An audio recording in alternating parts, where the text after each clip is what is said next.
আসসালামু আলাইকুম। আমি মোহাম্মদ আবু সাইম চৌধুরী, ওমান প্রবাসী। আজকে একটা বিষয় নিয়ে কথা বলতে আসছি, সেটা হচ্ছে আহ, বিগত বাংলাদেশের তত্ত্বাবধায়ক সরকার অথবা অভ্যন্তরীণ যে অন্তর্বর্তীকালীন সরকার, তাদের সাথে কয়েকদিন পর পর দেখতেছি মার্কিন যুক্তরাষ্ট্রের প্রতিনিধিগণ বৈঠক করতেছেন। তাও গতকালকে দেখলাম যে উচ্চ পর্যায়ের মার্কিন প্রতিনিধিগণ বাংলাদেশের সাথে বৈঠক করতে আসছে, তাও আবার দিল্লি হয়ে আসছে। এটাকে আমি বাংলাদেশের জন্য আসন্ন সংকেত মনে করি।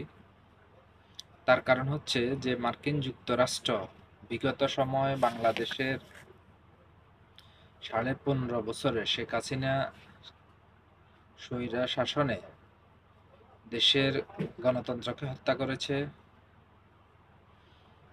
তারপরে বিচার বহির্ভূত হত্যা, গুম খুম, রাতের বোট, মানবাধিকার লঙ্ঘন সহ বিভিন্ন রকমের অপরাধ করার পরেও মার্কিন যুক্তরাষ্ট্র এই ব্যাপারে এক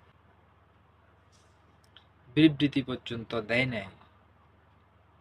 এমনকি তারা এই রাতের অন্ধকারের ভোটকে বৈধতা পর্যন্ত দিয়েছে। সেই মার্কিন যুক্তরাষ্ট্রের প্রতিনিধিগণ বারবার বাংলাদেশের অন্তর্বর্তীকালীন সরকারের সাথে বৈঠক এবং সাহায্যপূর্ণ সম্পর্ক গঠন করতে চাইতেছে। তার কারণ কি? এটা তো বাংলাদেশের জন্য কোনোভাবে লাভজনক হতে পারে না, কারণ যে বন্ধু বিপদের সময় থাকে না, সে বন্ধু হতে পারে না।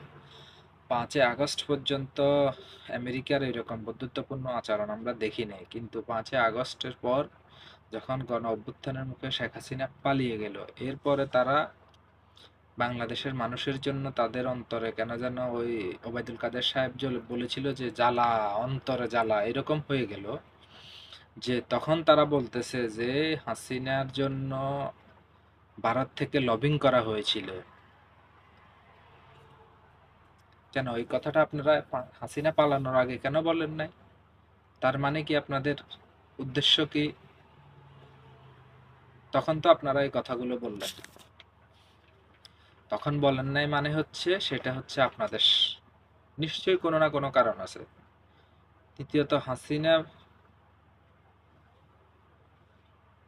পালানোর পরে আপনারা বাংলাদেশে যে হাসিনার আমলে গুম খুন বিচার বহির্ভূত হত্যা হয়েছিল, সেগুলোর জন্য বিবৃতি দিতে সাহস করেন নাই তখন আপনারা, বা দেন নাই। বর্তমানে সেই সব গুম খুন হত্যার জন্য আপনারা তদন্ত কমিটি পাঠাচ্ছেন বাংলাদেশে, তাও তারা থাকবে 1 মাস। এমনকি বাংলাদেশকে আবার 20 মিলিয়ন বা 200 কোটি মার্কিন ডলার সাহায্য দেবেন। কেন হঠাৎ করে বাংলাদেশের মানুষের জন্য আমেরিকার এত মায়া কেন? নাকি এর পিছনে কোনো স্বার্থ আছে? হ্যাঁ, আমরা জানি আমেরিকার একটা স্বার্থ আছে, কিন্তু সেটা হচ্ছে না তাদের। সেটা হচ্ছে তারা বিগত সরকারের কাছে সেন্ট মার্টিন চেয়েছিল, পায় নাই। কিন্তু বর্তমান সরকার, তত্ত্বাবধায়ক সরকারের কাছে তাদের সেন্ট মার্টিন চাওয়ার উপযুক্ত সময় না, আর চাইলেও ভালোভাবে এই বাংলার মানুষ সেটাকে প্রতিহত করবে।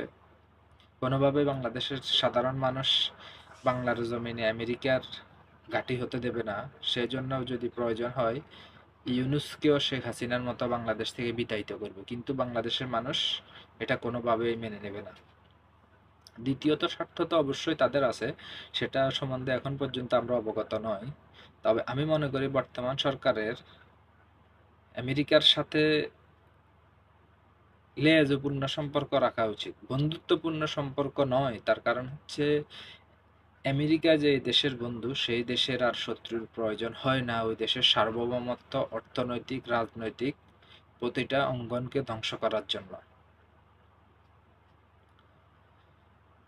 তবে এটা খুবই দুঃখজনক ব্যাপার যে আমেরিকা বাংলাদেশে তাদের উচ্চ পর্যায়ের যেসব প্রতিনিধি পাঠিয়েছেন, তারা দিল্লি হয়ে বাংলাদেশের বিষয় নিয়ে আলোচনা করে বাংলাদেশে এসেছে। সুতরাং বর্তমান সরকারকে খুব সতর্কতার সাথে মার্কিনীদের সাথে যে কোনো কিছু দেশের ব্যাপারে করার ব্যাপারে অত্যন্ত সতর্ক থাকতে হবে, আমি মনে করি। কথাগুলো যদি ভালো লাগে অবশ্যই আমার চ্যানেলটা সাবস্ক্রাইব করবেন এবং লাইক কমেন্টের মাধ্যমে জানাবেন। আল্লাহ হাফেজ।